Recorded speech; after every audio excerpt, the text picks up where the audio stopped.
What's up, you guys, and welcome back to another episode of PV Unleashed, where we talk about some of your favorite topics dealing with campus, social media, you name it. I'm Cameron Smith. Oh, hold on. Sorry, y'all. How you doing, Armani Biggers? Hey y'all, it's your girl Maya. And sit back, relax, and get ready to be unleashed.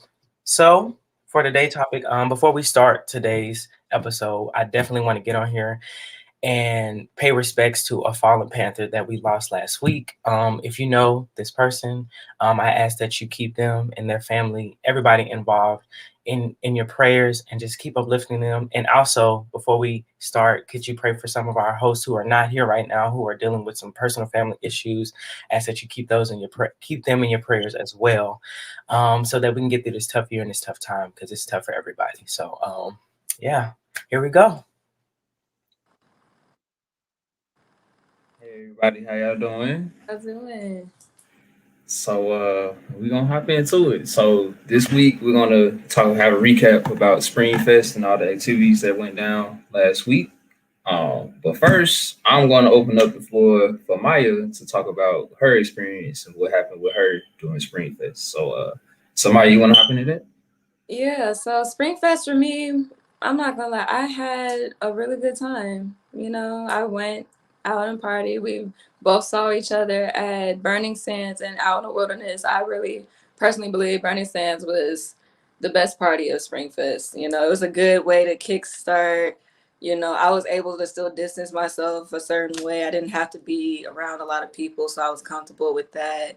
The music was there, the energy was there. It was just what I expected to be. Out in the wilderness though.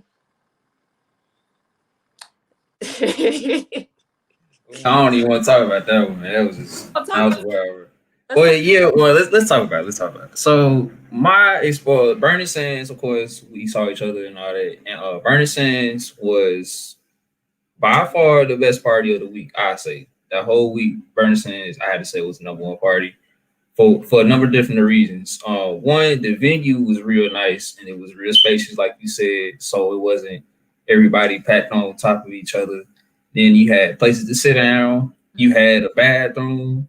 I Yeah. think you had food there. You had food trucks. You had security on lock. The parking situation was set up so it wasn't like heavy traffic coming in and out of there. So and then it was no problems. Nothing got shut down. It lasted the whole time. So everybody got their money's worth and all that. So I give my hats off to Bernie Sanders. Now out in the wilderness, it was supposed to go down the same way because it was in the same spot, but Hmm. but people got a little wilder because the party was bigger. I guess more people came to that one, right? Yeah. Like People yeah, because point where they shut off the gates and yeah, people were trying to climb over the gates to get into the party. And then the people that wanted to leave, they couldn't even go out that way. And right. so me being one of them, I wanted to leave at a certain point. So they told us to go out through the back way and go ahead and go towards the right and find your car. Little did we know, or little did they let us know, it was going to take 2 miles to get to our cars. So we Exactly. way. Then they wouldn't let us back inside. So now Right. we're stuck. We're like, how you really expect us to walk 2 miles to to get to our vehicles because you can't tell these people in front of the gate that they just need to go. Because at the end of the day, it's still COVID. We still got to follow some type of, guidelines. I mean, we already had a lot of people, but that was just too many people. I really believe that was just people that came from the other party when that party got shut down. Oh, exactly, because there was another party that night. Mhm. But that happened to get shut down like as soon as it started. as, as it started. So I guess people were kind of anxious or whatever, or just riled up, wanted to go to a party. So, tempers flared, and it was alcohol involved and all that. So That was definitely not the move. I was very upset that night. I was highly upset that night. I was because I thought we was gonna be in there like Monday. I thought we was gonna run it right back. I You thought know what I'm saying? it'd be the same, and then no, like it killed my buzz, killed my mood. And then on top of that, some people started getting rowdy with me because they wanted to sit on my vehicle and then get mad when I tell them to get off. It was Yep. just a lie, and it could have been avoided, but overall, Yeah, I'm glad you made it out safe and all that, cause yeah, definitely you it made could it. have went left for real. It really sounded like there was a lot of people upset, and you know how people get when they upset. You don't know what somebody has, and they Right, exactly. so definitely glad we both got it out of there safe, and everybody got out of there safe, and there wasn't no issue. I'm glad because I don't know if it's true or not, so I don't want to say it's true. But I heard that like it was people there with guns trying to get in and stuff like that as well. Trying to hop So trying to hop the fence. yeah, so it's like I'm just glad that they got it taken care of when it was taken care of. It was a good call to shut it down. I'm not saying you should never shut it down. Like that was the right thing to do. It's Yeah. just I was upset at the circumstance. That's all. It was just like I don't know. It's just people should have just I don't know. It's just it could have been different, but it was out of people's control though, so it wasn't really nobody's fault or anything like that. But I just wish it was different. That's all. Yeah. What But huh. did you to? I went to PV Cascade the night after that, the skating party. Now that was fun. Did you go to that? I tried too many people, and then I saw Okay, 5 cars pull up, so I was just like, you know what? And that was also so the house fashion show. I was in the fashion show too, so I was late regardless. right. Okay, so the backstory to that, I got there. I always get to parties early, just in case something like that happens. So I got in, and it wasn't even like that packed inside. It was space for everybody that was outside. It was space for people to come in, but it wasn't enough skates. And like people were like they would go in there and get skates and sit down. And they wouldn't really be using. They'd just be sitting there chilling. You know how it be trying to think it's a fashion show or nothing. Like you was in the fashion show earlier, but like people there were just trying to act cute, whatever, and they wasn't really doing nothing. So that's why y'all was stuck outside because these people hogging. I left. Oh well, that's why y'all couldn't get in because people didn't know how to act. You know what I'm saying? Even want to attempt. I saw them cop cars and was like, I don't mess with them too much. So Yeah, and then the police were very heavily involved in the activities this week. Well, this past week, I say they showed up to every event and shut down almost every event in PV this week that wasn't official. Yeah. were happening in the housing areas because I know for a fact my housing area they had a lot of kickbacks and a lot of people were getting deferred evictions. Yeah, they do not like parties in the housing areas for some reason. But yeah. I don't know what was gonna happen, but they tried and they failed, and I hope they could fight to get that off they record because you gotta graduate. Yeah, you gotta find somewhere to stay too. Mm-hmm. But I went to the phone party as well on I didn't go there. Tell us about that. How was the fun? okay, the phone party on Saturday. It was cool.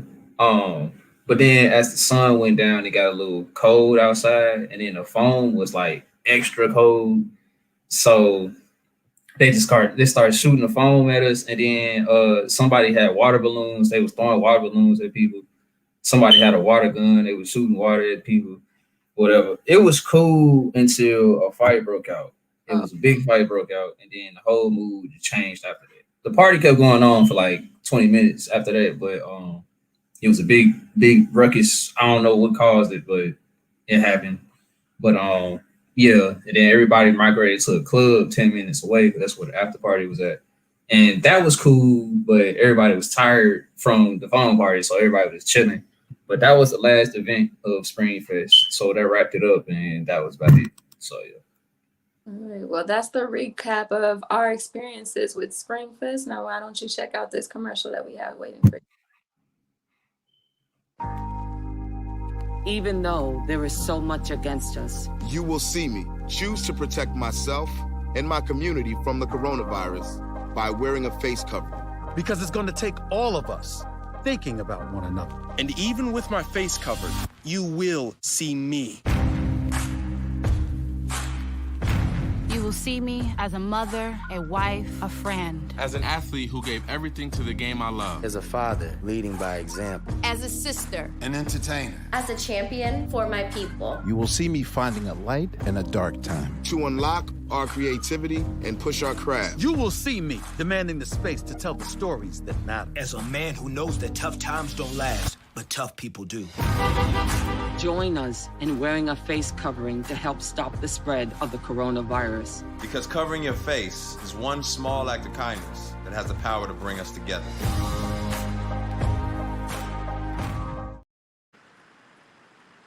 All right, welcome back. So what's next on the agenda today, guys? Talk about it. Cameron, we can't hear you. What you saying? Yeah, you gotta unmute yourself. Not always on mute. Sorry about that. What's up, you guys? I'm back. I enjoyed y'all recap. I definitely did. Even though I did not go to any parties, I definitely heard about all of this. You know, PV Twitter is basically shade room of PV. So I definitely heard about all that's going on. Heard about the party promoter who, you know, got arrested at his own party. And, you know, I don't know if y'all saw on Twitter, he definitely tweeted something about him meeting up with a city official that told him that he should move his parties to, I think, Dallas and somewhere else, and that he would help him, Houston, Dallas and Houston, and that if he do that, he can keep his parties going all night, and that the person that he met with would help him get his permits and get his LCC so that everything could be official for him. So I think that in the near future for, I guess, homecoming, we should expect bigger and better and, you know, a better experience from parties. So I'm excited. Yeah, I'm glad you guys worked that out because it's very unfortunate. And it definitely sucks because, you know, we're just here to have a good time. We're in the middle of nowhere. Literally, we're in food desert, store desert. I mean, you name a desert. We're in the middle of nowhere. So parties to us is like, you know, our thing because that's pretty much all we have, you know, like honestly. Kickback or coming from the kickbacks at, you know, these various housing complex. That's all we have. We have really nothing else to do, especially if you don't feel like driving 30, 40 minutes out to Cypress or Houston. Who wants to do that all the time? We don't. And it's you know, but I mean, it's, you know, I guess perspective. So, but what really was on my mind, I don't know if y'all saw on the news this week about the shooting of another young African-American young male.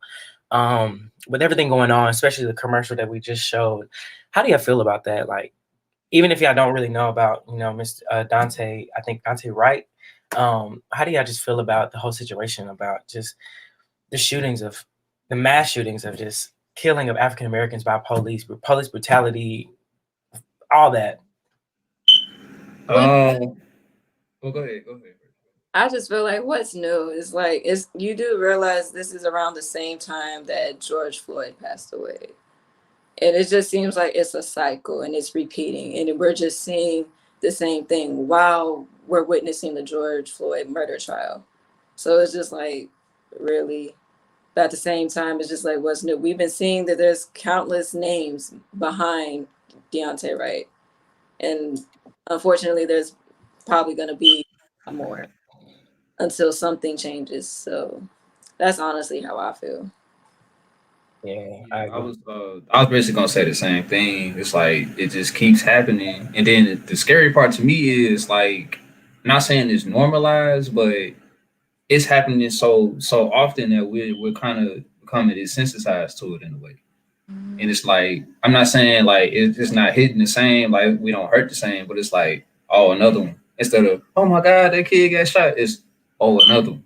You know, it's just like it's breaking us down, honestly, like mentally. You know what I'm saying? And I don't like that for us at all. I definitely agree. It really breaks my heart. It honestly just breaks my heart because it's like we've been seeing this over and over again, just over, and it's like so repetitive to the point where it's like so exhausting. Like when you wake up and get on Twitter, and you just be like, oh, I'm sick of seeing it, but like, oh, here it is again. Here it is again. We're saying rest in peace. You know, here again, we're saying justice for this person. And it's like, we have to beg these justice systems for accountability, you know, for the Dante Wright situation. The officer who shot him thought she grabbed her taser, and in reality grabbed her gun and shot him dead. But my thing is, if you've been in the service for, I guess, however many years, don't you think you know where your gun's at from your taser?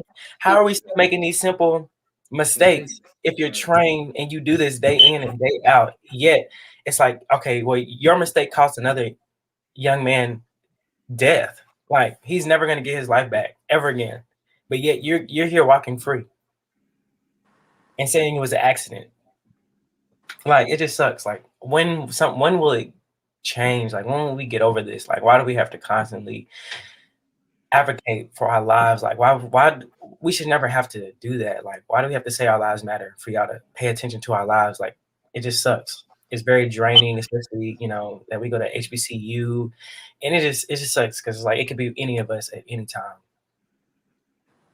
It's just sad. It really is. But it really just mind boggled me that she grabbed her gun instead of her taser. Yeah, I agree. It was freaking. Like, yeah, this is like I'm lost words on that one. This is like, I don't know. And then they're protesting right now, and like you said, it's kind of like basically the George Floyd situation, which I was protesting in Dallas, which was kind of cool. That was cool. Yeah, I would. Yeah, never thought I would be in that scene. Have my little I guess my sign. We were chanting and stuff like that. It was really cool. Did you ever get a chance to do that, or when it was going on? Yeah, I was out there when like the height of it. So my brother stayed downtown, so we would see everything from the balcony. We would see all the downtown things happening, and I would often go outside and join because it'd be protests coming through the streets all the time. It'd be like one protest coming this way, it'd be another coming this way, and then like it'd be like two different protests going on. Like you can join whichever one, whatever. You can walk wherever, and then it would be like a lot of police officers everywhere. It was just a wild scene to me, but it was cool to see that because I never seen so much solidarity before, in person. So it was cool. Yeah. Looking at a comment we have from one of our viewers, it says he was shot less than 10 miles from George Floyd's incident. That's crazy. Wow. That's just wow. Wow. It's almost as if like it's being set up this way, like on purpose to like, I don't know what hidden agenda is going on here, but like I just think like that sometimes. Like maybe it's set up this certain way to paint a certain narrative or something. I don't know. Honestly, I don't blame you. Like I don't blame you for even like thinking that way because it happens so often. It kind of makes you think like, is it a hidden agenda? Like, what I'm saying? Like, are we a target? Like, are we the target? Because we are target. And to just piggyback on everything that we're talking about, let's talk about the conversations that our parents give to us at a very young age. That talk, that don't wear your hoodie outside, don't wear your do-rag out in public. Make sure you text me when you leaving, when you come, when you arrive. Even call me if you're getting pulled over. FaceTime me. Like, the conversations we have with our parents, and it starts so early. Like, I feel like our parents shouldn't have to be in a position to do that. But I guess, they have to do what they got to do. So how do you feel about that? You go ahead first, Maya. You were saying something. Well, I just feel like you said, we shouldn't have to have that conversation with our kids at a very young age because it starts with that very simple saying, be home before the street light come on. And recently, like, I learned that the real originated term for that is because, what happens at night, you would be lynched if you were caught walking around at night. And for you to tell your child that, it's like, you see how history is just repeated, basically, because with that own phrase, you're basically telling your child, you need to stay home because I don't know what's going to happen to you if it's dark out. Or for me personally, like my mom, actually, I think a lot of Black people went through this. While we're driving, we're not supposed to have the light on while driving. Oh, yeah. Yeah. Yep. why that was growing up until I started seeing traffic stops, and it would be at night, and all of a sudden they would end up dead or something. And it was just everything that we're taught is a reason behind it. And it's just like, when are we not gonna have a reason like to talk to our kids and make them be afraid? But we're not trying to have them be afraid, but it's just it's scary out there for us, because every single time we walk out of our homes, even if we're in our homes, we don't know if we're gonna make it. Yeah. So true. So true. So true. That's so true. Even if we're in our homes, as we've seen with Breonna Taylor situation. Right. Yeah. It's like, I don't know. I feel like as African Americans, I don't know about any other race, but as African Americans, I feel like we face that more often than not.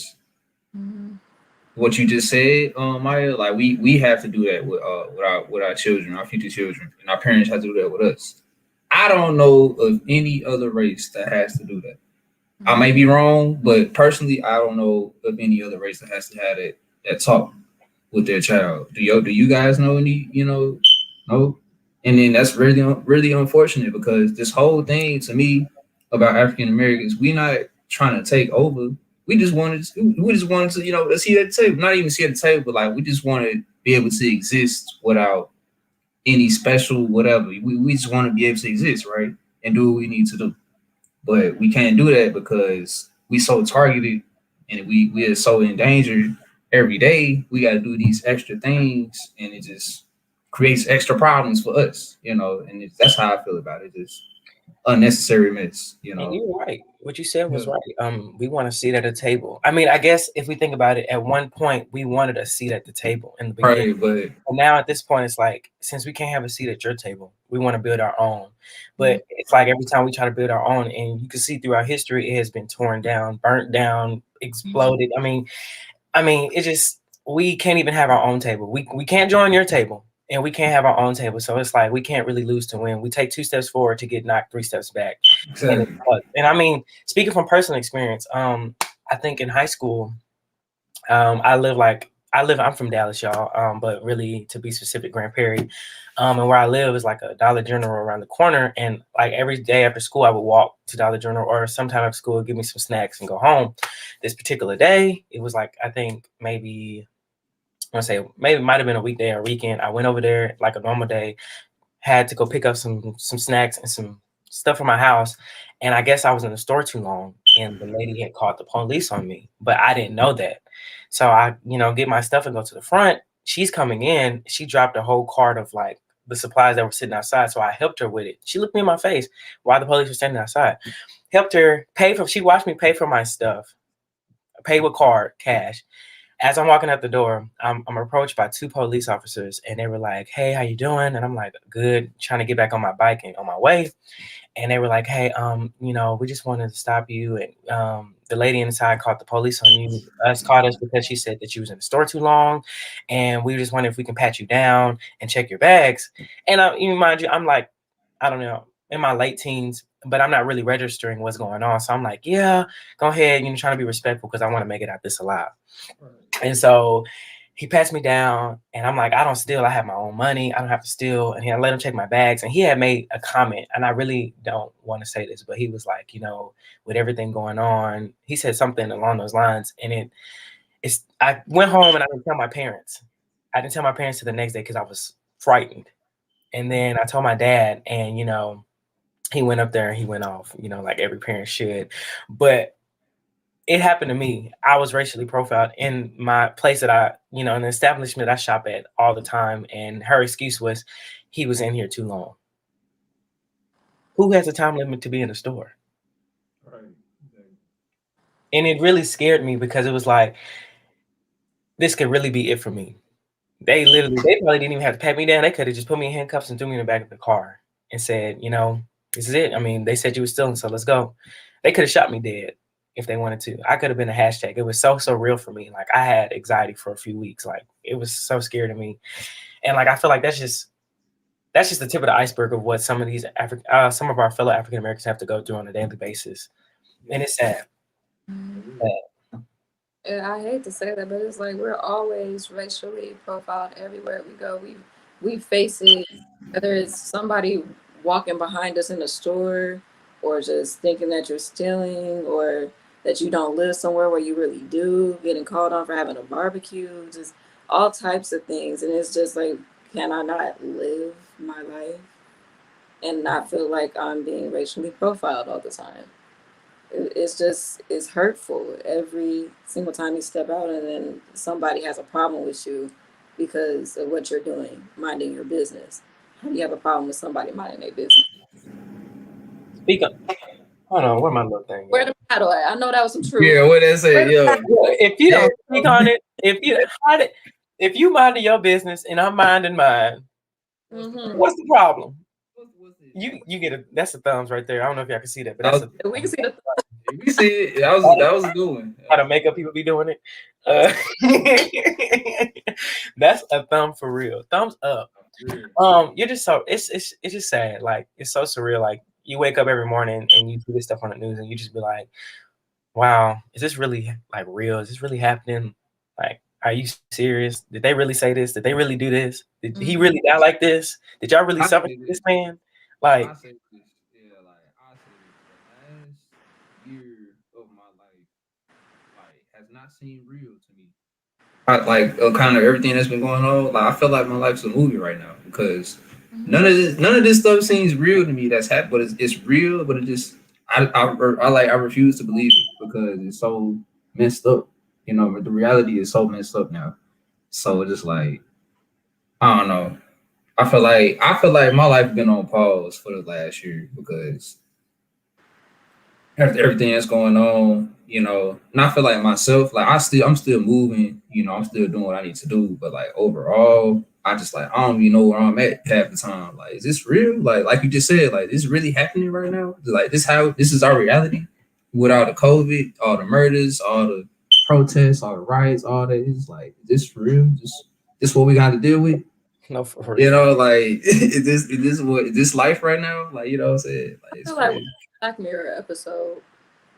No. It's like paddle. I know. No, for real, because we have to be in some type of show or something. Because it's just, bro, it's crazy. Oh man, happening at once. I don't like it. So much stuff happening at once. Like, man, and it's kind of scary. Like, makes you think. Like, do you really want to bring a child into this world at the state of it? At the state of it's in right now. Like, do you really want to bring a child in? And have to give your child that talk, or have to constantly worry about if your child's going to get shot because of, you know, their skin color, or if they're going to get discriminated at their public school because of their skin color, their hair, how they dress. And, you know, it's just sad. Like, as a parent, I can only imagine how my parents feel, you know, especially of us being all the way out here. Or for me, I'm from Dallas and I'm out here in Houston away from them. So if anything happened, it's like they'll never know until after it happens because they're so far away. I'm so far away. Imagine just the anxiety, that fear for an African American parent or any ethnicity of color, how they feel when their child leaves the house because we're so targeted. Honestly, breaks my heart. I feel you on that one. Well, I think we got like a minute left, so we want to do some final remarks before we close out. Well, I guess my final remark would be, y'all just stay safe out here. And just keep, you know, everybody in your prayers who's going through anything dealing with COVID, death. I mean, it's a lot of stuff going on right now. So just, you know, keep your family, your own family in prayers, and keep others in your prayers as well. Check on your friends, check on your family members. Just be safe out here because you just never know. You know, you just never know when it's your time. So live life to the fullest and give it all that you got so you don't, you know, die with any regrets. If y'all got some remarks to say before we close out today? I think you're pretty steady for everybody. Yeah, you pretty much said what I had to say, honestly. Well, with that being said, I just would love to thank everybody who tuned in today and just watched us and on our various topics. And I hope to see you guys next week at 3:00. This has been PV Unleashed.